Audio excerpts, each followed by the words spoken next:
Thank you for your remarks. I was expecting to question some of the content of your remarks, but I think that you already covered some of them. I would like to focus on the awardees that we have here tonight. And many of them, I know that they would love to work with your teams, to work with you, because I know that for many of them, for the majority, the vast majority of all of us who've been in journalism, we think that you are an icon in journalism field. What would be your advice if someone would like to be interviewed for a job? What would you say? What would you expect them to answer in your questions? And what would you ask them also? I would tell you your best chance is at the cocktails afterwards. Get to know Jessica Guttridge and Tom Goldstone very well. In fact, you know, we get asked, I can't tell you how many times I get asked about internships. And I get asked by all kinds of very fancy people. And I always give them the same answer, which is that Jessica runs the program. I do not interfere with it. And it would not be any fun for her to have a program that I said, you get to run the internship program. But by the way, here's this year's interns, and here's the next semester's interns. So that's the facetious answer. The question I would ask more than anything else is, how can you add value? News has become a commodity. Telling people what happened. I honestly don't think most news organizations have really gotten this memo, honestly, including my own. Everybody already knows what's happened. They know it because it's on their phone. You know, what you have in your pocket now is a supercomputer that tells you when something happens instantly. What people are going to tune in or look at a website or read something for that they will remember is when you can add value to that. When you can in some way deepen, broaden, widen their understanding of it. If all you're telling them, you know, it is a kind of fundamental inversion of the old principles of journalism, the what, who, why, when, where. Really what we are left with is the why. There is a what, who, when, where, but it's become commoditized, and believe me, with AI, it's going to get really commoditized because it will be very easy to glean that information without even having a human being involved. And so, in a way, it's a wonderful opportunity because it's forcing you to up your game, to ask yourself, what can I add here? Do I know something about this country? Do I know something about the culture? Do I know the language? Do I know the background of civil wars? Do I know something about hostage taking? Can I learn it? You know, can I figure out how to understand this quickly? And all that is much more fun than just quickly regurgitating what everybody else is doing, which is telling you, you know, the bank got robbed yesterday by 3 armed robbers, and we don't know their identities. So that's the challenge. And as I say, I don't think, you know, CNN has answered it properly, but I should be fair. Nobody has. And I don't mean that really as a criticism of CNN. I mean it is, we haven't figured out what to do when people turn to us. They turn to us out of habit. And so we often reflexively give them what we think that we should be giving them because we are news organizations, but they kind of already know the news. They saw it on their phone before they turned on the TV. If someone would ask you what is your major concern about the future of journalism, would you respond that it is the artificial intelligence? Do you think that the AI can be a threat or a tool, especially in the landscape of the next 10, 15 years for journalists? Yeah, I don't think AI is a huge problem because of exactly what I said. And I think it won't be able to provide the kind of highly distinctive and curated and creative answers you want to give it. I give you an example, and this may be current, and so this may not be as useful as it could be. But I was trying to write a book. I don't remember. Jonah will probably remember because he pointed out to me that these were wrong. I asked ChatGPT to give me a statement, a quote of a politician in the 1930s who opposed the programs of Eleanor Roosevelt. And it said, okay, here's Senator Thomas Beebe of Missouri, and here's the quote. And I put it into whatever I was writing. I think it was a book, right, Jonah? And then I send it to Jonah, who looks at everything of mine, and he sends me a note saying, there is no such quote. And I said, no, you must have mistaken. There must be in some congressional record. And when Jonah tells me it's not there, I know it's not there. So what I realized was ChatGPT had literally manufactured a quote, because you've got to understand it's a language prediction model. It is trying to use all the sources, and it takes your prompt and says, what would an opponent of Eleanor Roosevelt, the guy was a real guy, a real Southern senator who hated Eleanor Roosevelt, what would he probably have said? And it was a fairly accurate kind of speculation as to what this guy would have said, but it was made up, right? So that tells you that there are certain kind of inherent flaws. The second one I give you, I asked, I've been trying to figure out for the commentary for last Sunday and for a couple of Sundays ago on these universities, whether or not universities actually made institutional statements about 9/11 or the Iraq War. So, as among the many things, Claire actually did the actual research for it. I was fooling around on ChatGPT, and I asked, did universities denounce, did they come out institutional? Basically, the best I can tell, the answer is no. All these institutionalized statements start after George Floyd. Before that, there was an understanding that the university did not have to take a position on these things. So ChatGPT says to me, oh yeah, lots of universities did that. I said, okay, can you give me specific examples and statements that universities took? And it says, no, I can't, because I can't go inside the university website. That's all, those are what are they called? There's a lock on them. There's a kind of, there's a wall. There's a wall that allows me, no, it doesn't allow me to go in. So I'm like, so what are you basing this on?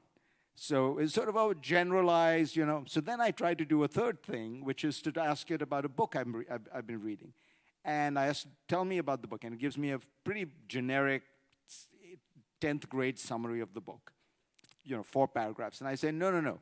I want to know really what the book is, and particularly these 4 areas. And it says, well, I can't tell you that because I don't have access to the book. So I said, okay, what are you basing this? I'm basing this on the reviews and publicity material of the book that is not behind a paywall. So you see what I'm saying? So there's a very kind of shallow, these are not information retrieval models. They are language prediction models. And until you can combine language prediction with information retrieval, I think you're going to be, you're still going to be in a very, in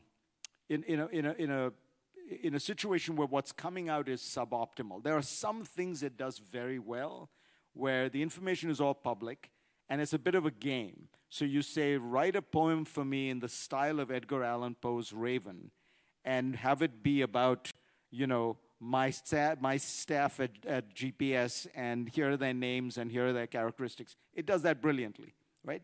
But that's like a parlor game. That's not actually something you would use. So there are real limitations to it. Now, maybe these will all be overcome over time, but I actually doubt it because of this problem of it not being an information retrieval model. It's a language prediction model. Maybe they'll come up with a new one.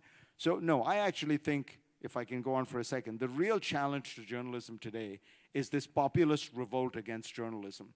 And journalists have found themselves on the wrong side of this because journalism has gone from being a working class profession to a professional, white-collar, upper-middle-class profession. And so we are largely alienated from the people who feel this deep sense of anger and outrage about the world, the way it's changing.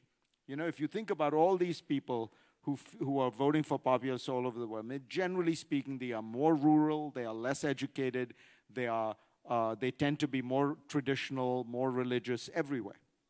Whether you're looking at Turkey, whether you're looking at India. And journalists really come from exactly the opposite background. It wasn't always the truth. My first boss, Jim Hogue at Foreign Affairs, used to run the Chicago Sun-Times. That was his big job in journalism. When he joined the Chicago Sun-Times as a reporter, in the early 1960s or late 1950s. He went to Yale. He said not only was he the only guy in the newsroom who had gone to Yale, he was the only guy who had gone to the Ivy Leagues and one of 7 who had gone to college.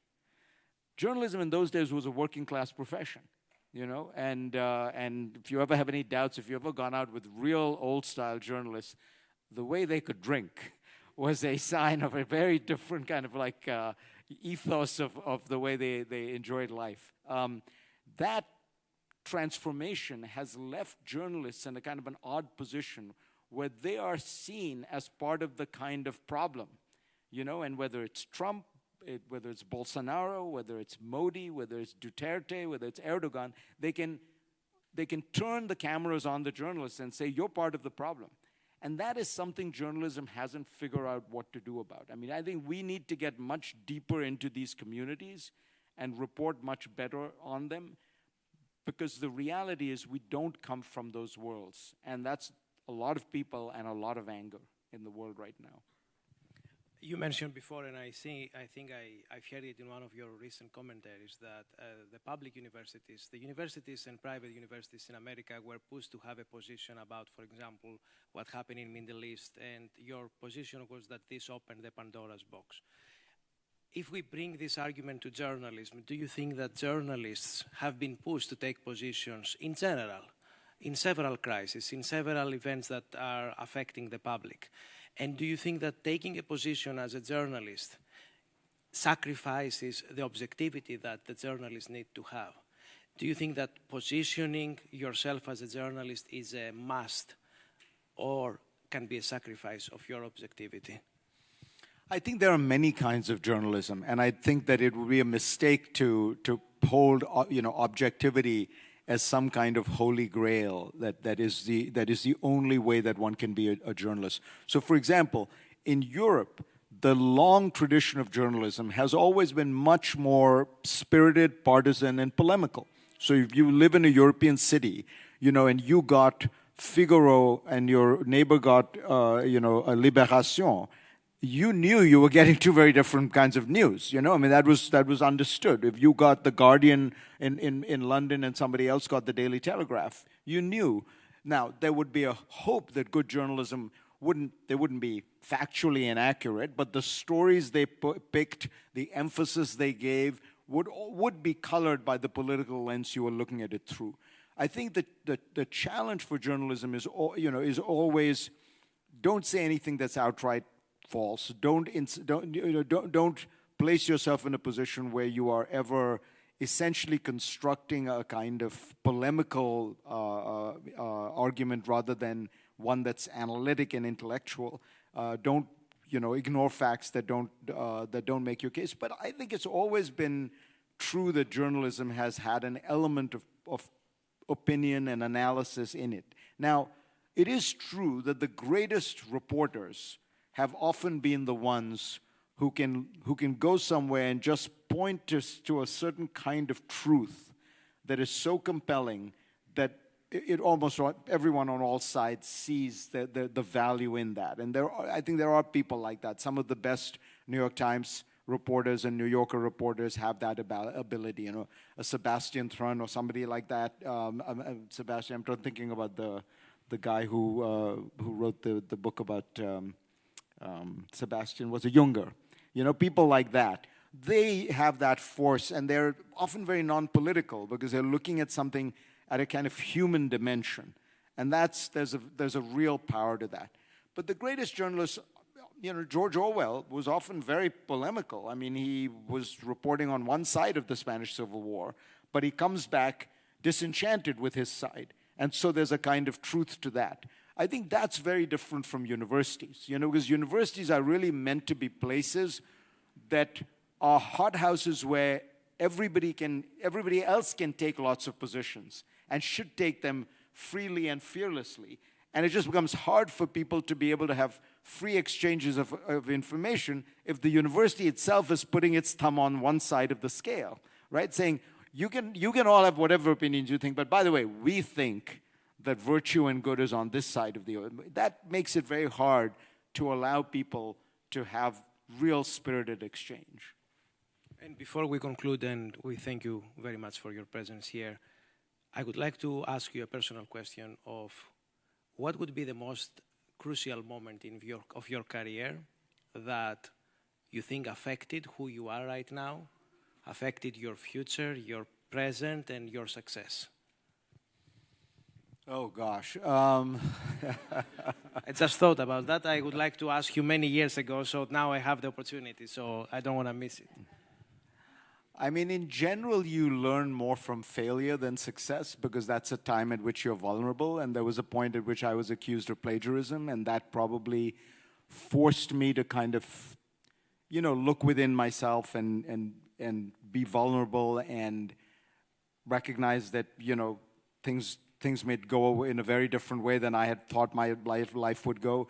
And I think it's all, you know, I mean, obviously I did not think this at the time, but in many ways I think it was a very good moment for me personally and professionally because it made me focus on the things I really cared about. It made me think about what I had done wrong, what I could do better.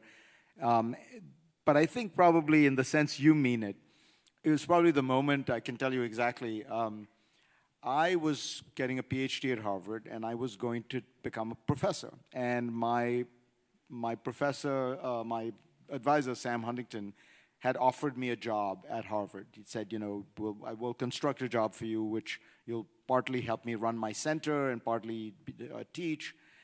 And I was having lunch at the time with a guy who I had gotten to know, who was a senior editor of Time magazine in New York, by the name of Walter Isaacson. And Walter, at that time, had written one or two books.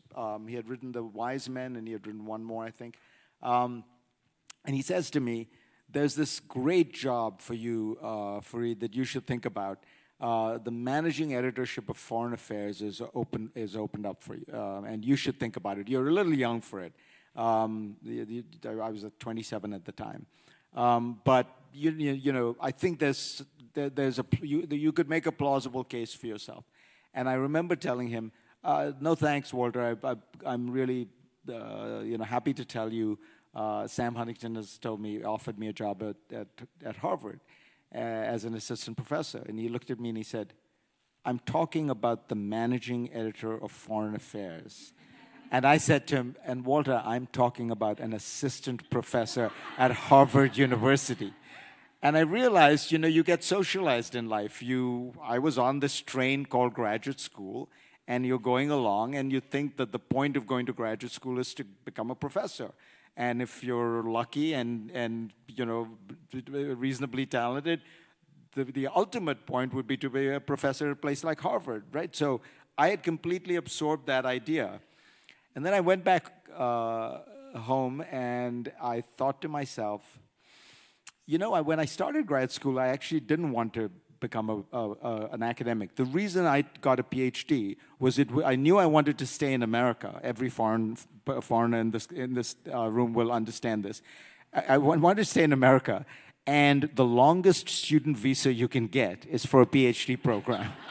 And it's also the only one where you get aid, you get scholarships. Like if you go to law school or business school, they're not going to give you a scholarship. They're going to be like, go get a summer job. And which, by the way, is one of the great inequities of life, if I can go on a tangent. What people don't realize, but you don't have the money for the summer job from the summer job before you start, whereas you have to pay the tuition beforehand. I tried for a while to figure out whether I could make law school work. Luckily, it didn't work out because I would have hated it.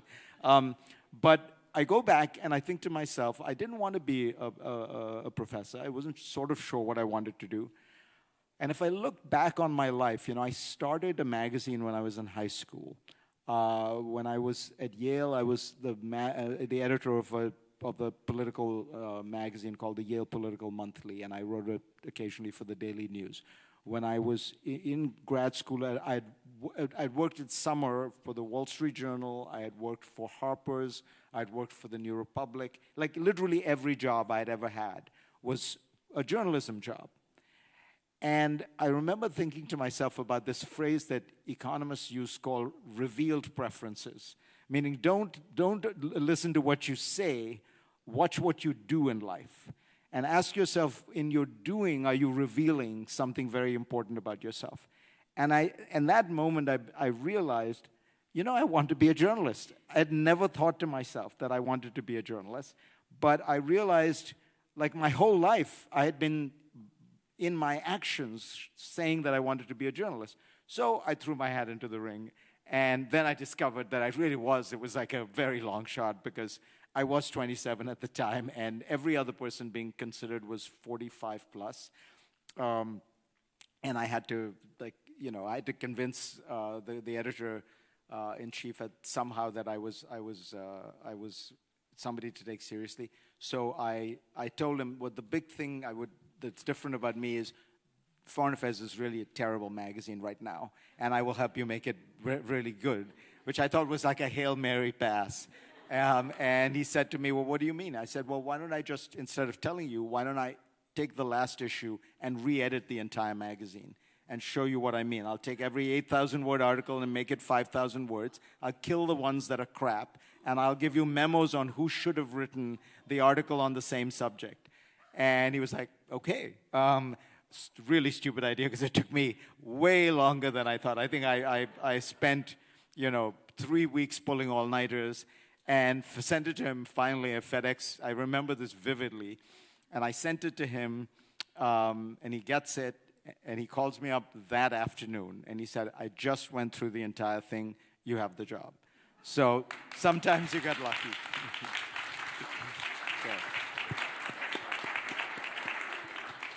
But I do want to emphasize, still think about the element of enormous, just sheer dumb luck.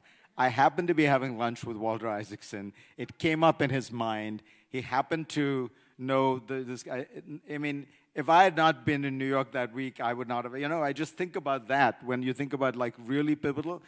And to me, that's always meant in life, and maybe this is also growing up in India, just be nice to everyone, because, guess what?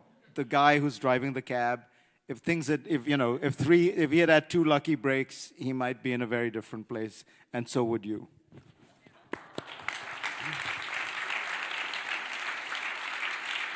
I know we are off time. One very last question. Do you believe in luck? Do you believe in decisions, wise decisions? And who has affected most of your decisions in your life? Is it a person of your family, like your mother, who passed away a few years ago? Is it a person of your children? And even in the past, at the beginning of your career, who was the person that was having more impact on your decision-making? I think you're always in the way in which I do think, look, luck plays a huge part in your life. What you do with it, obviously, is, when you get a break, what do you do with it? And the way I think about it sometimes is, you look at these Hollywood stars. Nothing could be more serendipitous than a movie star's success. But then you have the movie star who takes that initial success and is able to construct an extraordinary, lengthy career out of it by wisely choosing the next movie and making sure that he or she is running owns the production company. So there are lots of people who have had as many successful movies as Tom Hanks. Not many of them are billionaires who run huge production companies and have been able to continue to do, work for 40 or 50 years. There are many people who've had initial movies as successful as Steven Spielberg, but not many of them have been able to construct a kind of career out of that luck. So that's where I think your decisions make a difference. I don't have a very profound answer for you. I'll be honest with you, it's not really anybody else. I mean, those I've always done mostly by intuition. I've usually had a sort of vague sense of where I wanted to go and had a feeling for how I wanted to move things. So, I remember when I was at Foreign Affairs deciding if I'm going to do journalism, I should probably do it. The real point of journalism is to educate the public. I had a feeling that I was engaging too much in a kind of parlor game among elites. I worked at Foreign Affairs. I was writing for the New York Times op-ed page and the New Yorker and the New Republic, and I felt like this is all preaching to the choir. I need to get out there, and so I wanted to find a bigger outlet, and I managed to find Newsweek, and there was a serendipity there again. The editors liked my stuff. Then I thought to myself, yeah, but if you really want to have an impact, you need to go to television. And so I started trying to think about television. So, I've always been thinking in those terms where maybe it's a restlessness, where I'm trying to find the place where you can have an impact. But I do think you have to have a kind of strategic orientation. You can't just be allowing yourself to react every day. It's one of the worst things about email is you can spend the whole day working and you've never done anything you wanted to do. All you've done is answered everybody else's queries and emails, So it's a metaphor in a way for asking, if you can, instead of that, just stop replying to the emails and ask yourself, what was I planning to do today? And in a way, that's a way of almost thinking about your life. Because otherwise, you could, I sometimes think about, somebody could write a great novel about this guy who ends his life and all he's done is replied to other people's emails. And he's never asked himself, well, what was I going to do in this life before I started getting emails? That's sometimes how I feel. We thank you very much. Thank you.